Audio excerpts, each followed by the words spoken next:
Assalamualaikum dan salam sejahtera bersama saya Sahih Samsudin dalam Berita Tengah Hari.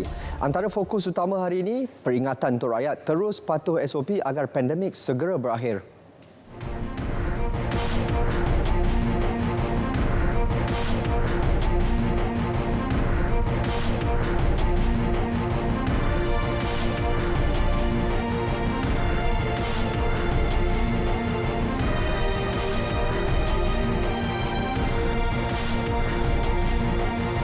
Rakyat diingatkan supaya mematuhi prosedur operasi standard SOP Perintah Kawalan Pergerakan PKP bagi membendung penularan COVID-19. Perdana Menteri Tan Sri Muhyiddin Yassin menegaskan demikian agar pandemik itu segera berakhir dan semua dapat kembali meraihkan perayaan dengan meriah seperti dahulu. Sempena Hari Wesak, Tan Sri Muhyiddin juga berharap semua penganut agama Buddha dapat meraihkan perayaan kali ini dalam norma baharu bersama ahli keluarga di rumah dengan suasana yang ceria. Ketika negara berhadapan situasi pandemik luar biasa, amalkan kawalan pergerakan kendiri dan keluarga untuk memutuskan rantaian jangkitan COVID-19. Selain itu, mengelak meninggalkan rumah kecuali atas urusan penting bagi mengurangkan perkumpulan beramai-ramai, hanya ketua agama dan jawatan kuasa pengurusan kuil sahaja dibenarkan mengunjungi rumah ibadat. Perdana Menteri berharap Hari Wesak pada tahun ini memberi semangat dan iltizam baharu untuk rakyat terus cekal dalam mengharungi segala cabaran demi kebaikan bersama dan masa depan negara yang lebih cerah. Yang di-Pertuan Agong Al-Sultan Abdullah Riayatuddin Al-Mustafa Billah Shah dan Raja Permaisuri Agong Tengku Hajah Azizah Maimunah Iskandariah mengucapkan selamat menyambut Hari Wesak kepada semua penganut agama Buddha di negara ini. Dalam kenyataan Istana Negara menerusi Facebook rasmi, Sri Paduka Baginda berdua menzahirkan harapan semoga hari bermakna kepada penganut agama Buddha ini disambut dalam kebiasaan baru dengan mengutamakan keselamatan diri keluarga dan masyarakat. Sri Paduka Baginda berdua turut mengajak rakyat bersama-sama memainkan peranan membantu memerangi wabak COVID-19 dengan berdisiplin mematuhi SOP PKP.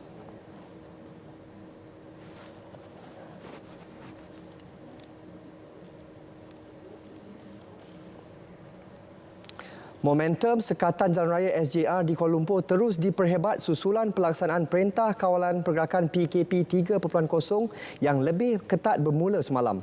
Sempena sambutan Hari Wesak hari ini, wartawan Faris Izzat Syarahuddin meninjau SJR yang dilaksanakan di beberapa lokasi sekitar Ibu Negara. Faris, silakan. Baik Sahih, Ketua Polis Kuala Lumpur Datuk Azmi Abu Kasim berkata sekatan jalan raya ataupun SJR tidak akan ditambah walaupun kerajaan telah pun mengumumkan untuk melaksanakan PKP 3.0 yang lebih diperketatkan bermula semalam. Namun, pemeriksaan di setiap SJR akan menjadi lebih teliti selaras dengan arahan baharu untuk memperketatkan prosedur operasi standard SOP PKP 3.0 ini. Baik, untuk makluman anda, di Kuala Lumpur ini sebenarnya terdapat 6 lokasi SJR iaitu di Lebuh Raya Persekutuan menghala ke Ibu Negara, Jalan Kelang Lama, Jalan 2 Palang 27A Wangsa Melawati dan Jalan 1 Palang 91 Taman Shemlin. Dan di Sentul ini ada 2 lokasi SJR yang dilakukan iaitu di hadapan Balai Polis Kepong dan lokasi di mana saya berada ini ialah di Jalan Sentul Pasar. Baik, untuk mengulas dengan lebih lanjut berkenaan dengan operasi SJR di Jalan Sentul Pasar ini bersama dengan saya ketika ini ialah Ketua Polis Daerah Sentul iaitu ACP Beh Eng Lai. Okey, selamat tengah hari. Terima kasih Tuan kerana sudi bersama kami dalam Berita Tengah Hari. Baik. Okey, baik Tuan. Mungkin Tuan boleh perincikan bagaimanakah Tuan melihat perbezaan antara operasi SJR yang dilaksanakan semasa PKP 3.0 dengan PKP 3.0 yang telah pun lebih diperketatkan lagi SOP-nya. Okey, bagi IPD Sentul, setakat ini kami masih mengekalkan 2 sekatan jalan raya iaitu satu di Jalan Sentul Pasar berdepan dengan bangunan Wan Maxim dan satu lagi di depan Balai Polis Kepong. Dan dari saya merasakan pada waktu ini tidak perlu ada lagi penambahan SJR. Kami mendapati MCO 3.0 yang sebelum ni kenderaan yang volume kenderaan yang lalu di kawasan SJR lebih kurang sama banyak dengan MCO 3.0 kata diperketatkan. Kerana mereka yang lalu sini rata-ratanya pergi bekerja. Dan juga menghantar makanan atau keperluan asas. Dan dari dulu sampai sekarang ni tak ada lagi kesalahan merentas negeri didapati lalu di sini. Dan tak ada sebarang compound dikeluarkan setakat ini. Manakala hari ini volume kenderaan ada kurang sikit disebabkan hari ini hari Minggu, hari Wesak, bukan hari cuti umum, hari Wesak. Jadi kenderaan ada kurang sedikit lah, hingga 20% macam ni. Jadi rata-rata mereka yang keluar ni kebanyakannya memberikan alasan apa, Tuan? Kebanyakan mereka memberi alasan untuk pergi bekerja dan memang ditunjukkan surat. Surat majikan, ada yang disertai dengan surat daripada MITI. Ada yang pergi ke membeli makanan keperluan asas yang mereka yang tinggal di dalam kawasan pentadbiran IPD Sentul lah. Tiada kesalahan merentas negeri. Yang kenapa kita adakan SGR di sini? Di sini tujuannya kita untuk menyekat kenderaan-kenderaan dari arah Batu Cave, kawasan Selangor untuk melalui di kawasan sini ataupun melintasi daerah Sentul. Kalau didapati sesiapa yang melintasi sini tanpa sebarang permit rentang negeri daripada pihak polis, maka tindakan kompau akan dikeluarkan. Setakat ni belum lagi ada didapatilah berlaku kesalahan sedemikian. Ada pelanggaran belum ada pelanggaran SOP lagi. Okey, baik. Terima kasih Tuan atas perkongsian ataupun perincian mengenai operasi SGR di Jalan Sentul Pasar ini. Apapun itu sahaja perkembangan yang dapat saya bawakan langsung dari lokasi. Kembali semula bersama dengan Sahi. Silakan. Okey, terima kasih Faris. Polis akan menjalankan siasatan terhadap pengerusi Prasarana Malaysia Berhad Datuk Seri Tajuddin Abdul Rahman yang didakwa tidak memakai pelitup muka ketika mengadakan sidang media berkaitan kemalangan train transit aliran ringan LRT yang tular di media sosial. Ketua Polis Dang Wangi Asisten Komisioner Muhammad Zainal Abidin berkata, kesemua yang terlibat dalam kes ini akan dipanggil ke Ibu Pejabat Polis Dang Wangi untuk memberi keterangan dalam masa terdekat. Dalam kenyataan yang dikeluarkan, pihaknya menjalankan siasatan berhubung kejadian itu mengikut Seksyen 21A Akta Pencegahan dan Pengawalan Penyakit Berjangkit 1988. Justru pihak PDRM menasihati orang ramai supaya terus mematuhi garis panduan yang dikeluarkan oleh Majlis Keselamatan Negara MKN. 6 kompaun bernilai RM5,000 setiap satu dikeluarkan terhadap individu yang melakukan pelanggaran prosedur operasi standard SOP PKPD di Taman Bercam Raya Ipoh petang semalam. Kesemua mereka yang dikompaun berusia antara 18 hingga 64 tahun.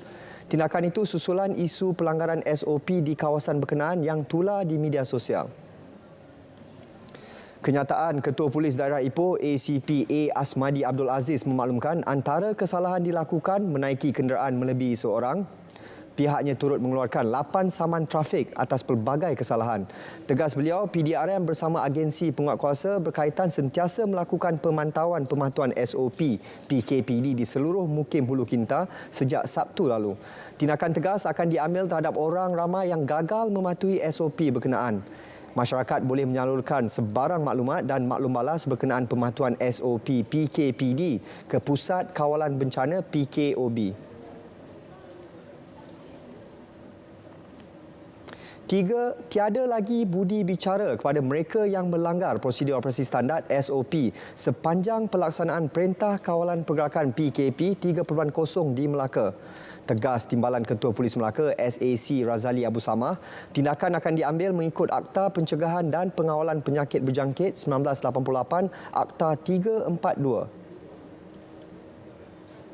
Sehubungan itu, pemantauan yang lebih ketat dijalankan Polis Kontijen Melaka termasuk mewujudkan pasukan khas pemantauan dan pematuhan yang terdiri daripada anggota polis berpakaian preman bagi memantau semua premis perniagaan.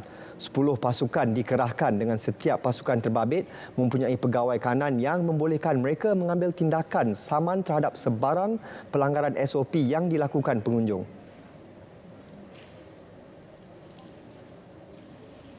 Untuk itu, kita akan terus melaksanakan atau terus melakukan pemantauan yang lebih kerap seperti mana yang telah saya beritahu tadi, kita akan berusaha dengan lebih gigih lagi. Kita akan melaksanakan pemantauan ini dengan lebih gigih lagi. Itulah sebabnya kontingen Melaka, Polis Kontingen Melaka, inisiat daripada Yang Dihormati Datuk Ketua Polis Melaka, telah pun mengarahkan yang tidak pakai uniform. Jadi mereka tak sedar bahawa mereka sedang dipantau. Kita tidak akan memberikan sebarang discretion ataupun budi bicara kepada mereka. Bila melakukan kesalahan langgar SOP saja, kita akan ambil tindakan di bawah Akta 342 ini. Beliau berkata demikian selepas melakukan pemantauan SOP di sebuah pusat beli belah di Peringgit. Sementara itu, 3 individu termasuk 2 warga negara Indonesia ditahan kerana cubaan merentas negeri di sempadan Hulu Bernam Tanjung Malim yang dikenakan Perintah Kawalan Pergerakan Diperketat PKPD. Ketua Polis Daerah Mualim, Superintendent Sulizmi Effendi Sulaiman berkata, mereka ditahan ketika pemantauan Ops COVID-19 di Kampung Lambak pada pukul 2.20 petang semalam. Ketiga-tiga suspek berusia antara 21 hingga 53 tahun itu mengaku memotong dawai yang mengikat kawat duri untuk melintas dari arah Cangkat Asar Ulu Bernam ke Kampung Lambak untuk bersiar-siar. Semakan mendapati seorang warga negara Indonesia telah tinggal lebih masa, seorang lagi tidak mempunyai dokumen perjalanan yang sah, manakala seorang lelaki tempatan mempunyai rekod jenayah lampau berkaitan dadah. Ketiga-tiga lelaki itu ditahan di bawah Seksyen 427 serta Seksyen 269 Kanun Keseksaan. Kompaun bernilai RM5,000 dikeluarkan terhadap lelaki tempatan di bawah Peraturan 11/3 PPDPP berjangkit. 2 warga Indonesia pula disiasat mengikut Seksyen 6/1/C Akta Imigresen 1959-1963. Polis akan mendapatkan perintah reman terhadap ketiga-tiga lelaki itu hari ini. Hospital Jelebu dan Hospital Jempol telah beroperasi sebagai hospital hybrid COVID-19 di Negeri Sembilan. Menteri Besar Datuk Seri Aminuddin Harun berkata, keperluan itu bertujuan menampung jumlah pesakit COVID-19 di Hospital Tuanku Jaafar Seremban dan Hospital Tampin yang hampir mencapai tahap maksimum. Kita sedia maklum katil-katil di hospital Hospital Tuanku Jaafar dan juga Hospital Tampin penuh, dan kita terpaksa tambah lagi 2 tempat, iaitu hospital hybrid, kita panggil hybrid untuk pesakit COVID, yang kita sedia maklum bahawa Hospital Jelebu ada 42 katil tambahan terpaksa kita buka, dan Hospital Jempol ada 94 katil. Jadi saya berharap dan menyeru kepada masyarakat supaya jaga kesihatan lah, jaga kesihatan. Kita tak nak tambah lagi lah, cukup lah ni, tambah 2 ni pun dah hampir 136 katil baru. Sementara itu, 595 katil daripada 900 katil telah digunakan bagi menempatkan pesakit COVID-19 di Pusat Kuarantin dan Rawatan COVID-19 PKRC Politeknik Port Dickson. Buat masa ini, perancangan dibuat bagi membuka PKRC College Jururawat Kuala Pilah melibatkan 800 katil selain permohonan bagi membuka Hospital Medan di Negeri Sembilan jika kes COVID-19 semakin meningkat.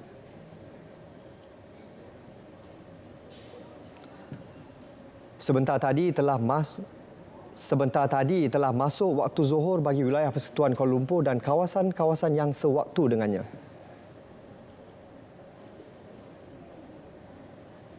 Orang ramai dinasihatkan supaya membuat ujian pengesahan secepat mungkin jika terdapat tanda-tanda dan simptom COVID-19.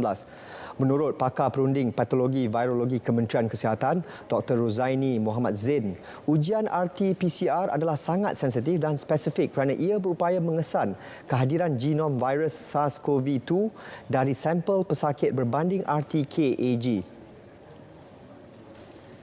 Setakat ini, kit ujian pengesahan bagi virus SARS-CoV-2, RT-PCR dan RT-KAG mencukupi. Setiap ujian mempunyai limitation dan sekiranya ujian RTK antigen tersebut hanya mempunyai 90% keberkesanan dari segi sensitiviti, maka sekiranya ujian negatif tapi kita dapati ada kebarangkalian pesakit mempunyai kebarangkalian tinggi untuk mendapat COVID-19, kita syorkan agar ujian tersebut diulang dan wajar juga diulang dengan menggunakan ujian PCR. Beliau berkata demikian selepas rancangan Selamat Pagi Malaysia di Angkasa Puri. Kami dapat mesej mengatakan ada sampel suspected COVID daripada kontak positif di kes di Singapura. Tetapi ada pula yang mengatakan tetamu tak diundang ini hanya konspirasi. Satu pandemik yang dirancang. Komentarnya, seolah-olah semua dia tahu. Gah berkomentar, namun ada kalanya jaringan tersasar.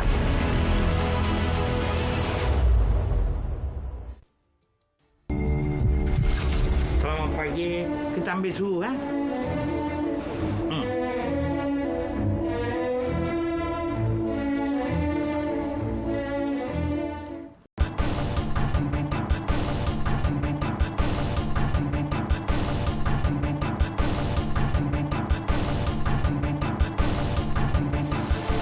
Syarikat Pharmaceutical Pharmanega Berhad optimis untuk mencapai pertumbuhan mampan dalam tempoh jangka panjang.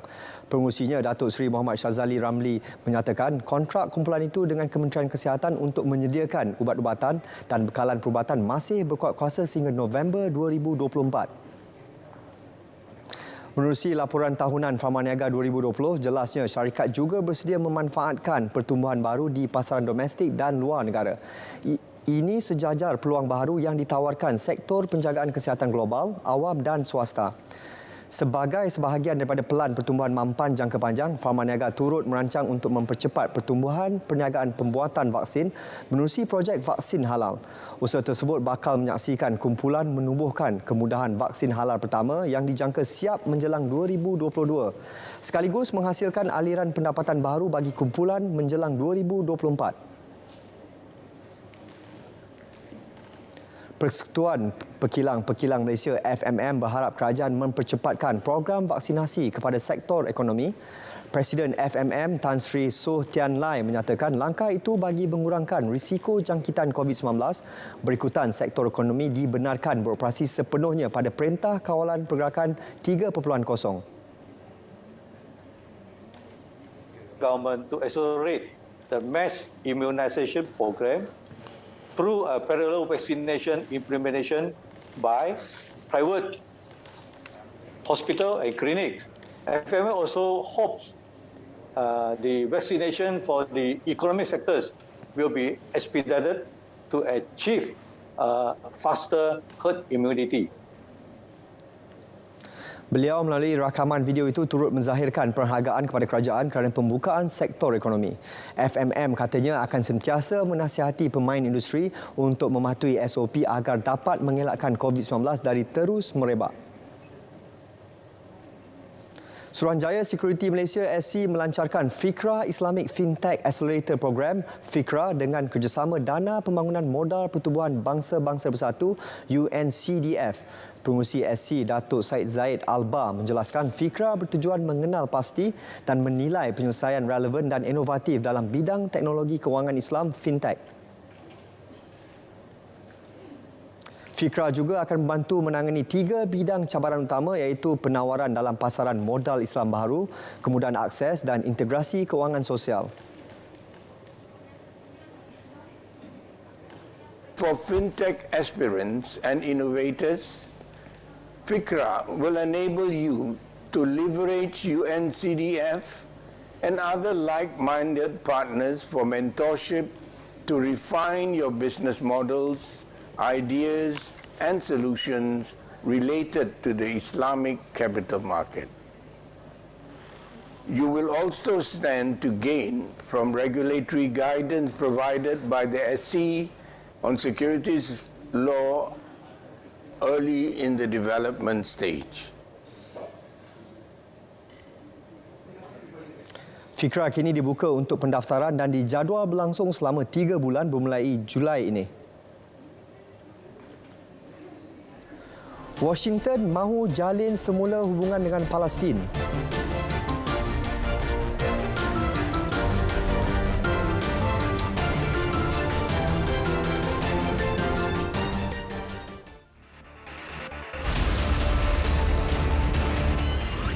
Bagi memastikan pergerakan dapat dikurangkan ini, 80% kaki tangan kerajaan akan bekerja dari rumah yang melibatkan seramai 750,000 pekerja. Selain daripada itu, sektor swasta juga akan mengurangkan jumlah pekerja. Yang bekerja dari rumah untuk sektor swasta adalah 40%. Yang melibatkan 6.1 juta pekerja sektor swasta.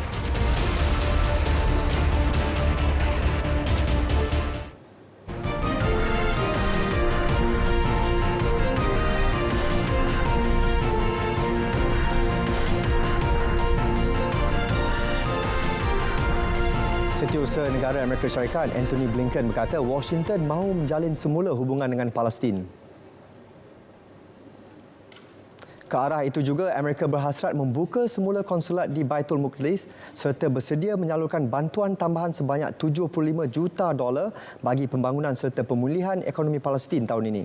Pengumuman ini memberi isyarat jelas pemansuhan dasar mengenai Palestin ketika pemerintahan bekas Presiden Donald Trump. Untuk jangka panjang pula, Blinken membangkitkan kemungkinan meneruskan usaha ke arah penyelesaian dua negara yang diyakini sebagai kaedah terbaik mencari jalan tengah.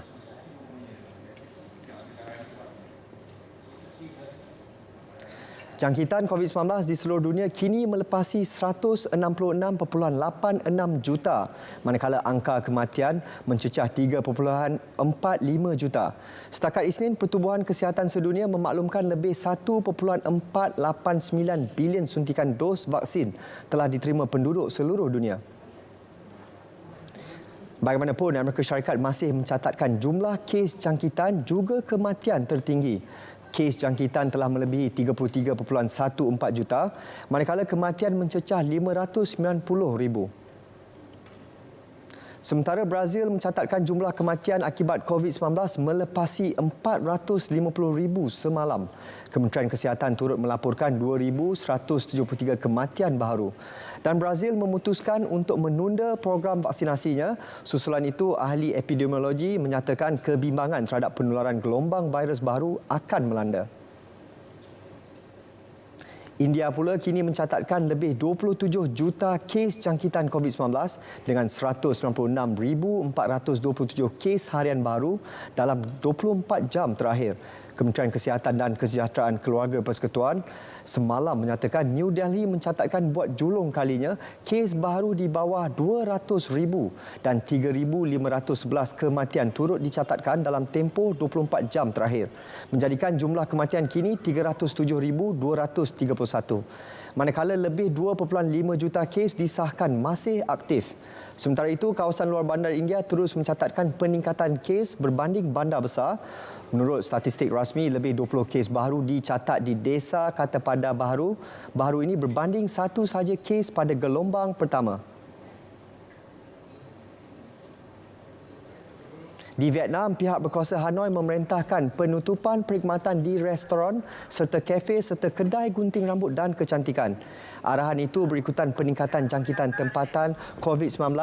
Vietnam telah mencatatkan lebih 2,500 jangkitan tempatan sejak 27 April lepas dengan 220 kes di ibu negara, termasuk sekitar 100 di dua hospital yang berpusat di Hanoi. Pihak berkuasa juga mengarahkan individu yang tiba ke Hanoi dari kawasan lain mulai semalam mesti mengemukakan laporan perubatan dalam tempoh 24 jam.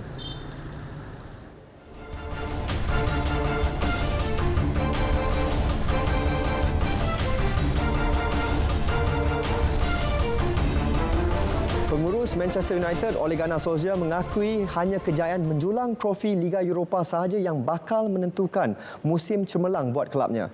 United akan berdepan Villarreal pada aksi final di Gdańsk, Poland awal pagi esok dalam misi memburu trofi sulung sejak kejayaan dalam kempen yang sama di bawah bimbingan Jose Mourinho pada 2017.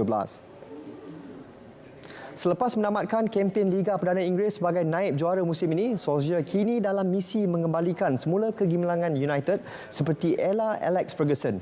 Pengendali dari Norway itu menjadi nadi penting ketika kejayaan United menjulang gelaran treble pada 1999 termasuk jaringan kemenangannya ke atas Bayern Munich pada final Liga Juara-Juara.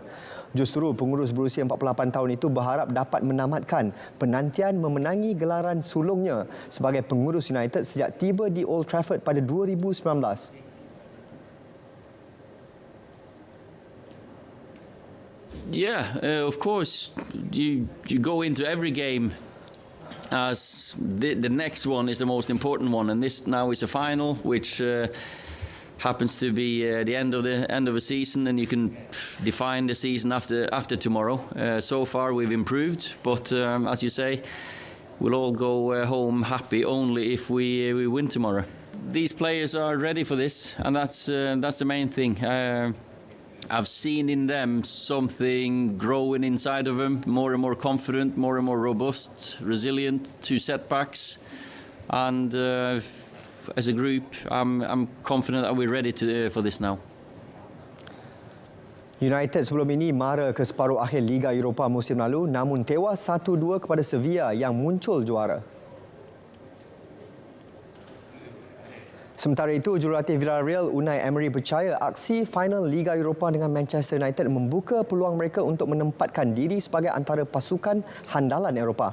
Justru bekas pengurus Arsenal itu mahu pasukannya merealisasikan hajat tersebut dengan menewaskan United sekaligus menjulang trofi kedua berprestij di Eropah itu awal pagi esok.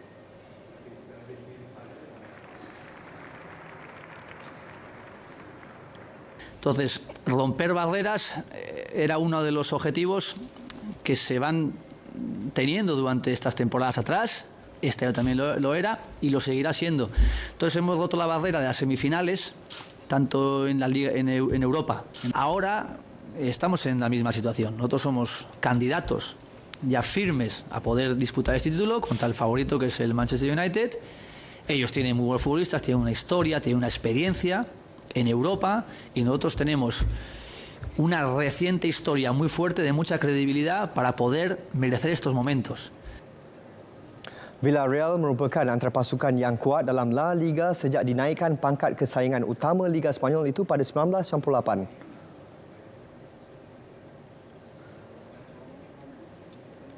Berita tengah hari 26 Mei berakhir di sini. Jadilah warga prihatin, elakkan jangkitan COVID-19, jangan jadi punca jangkitan. Bersama kita putuskan penularan COVID-19. Saya Sahih Samsudin. Teruskan bersama berita ITM semasa 3 dan 4 petang. Assalamualaikum dan salam hormat.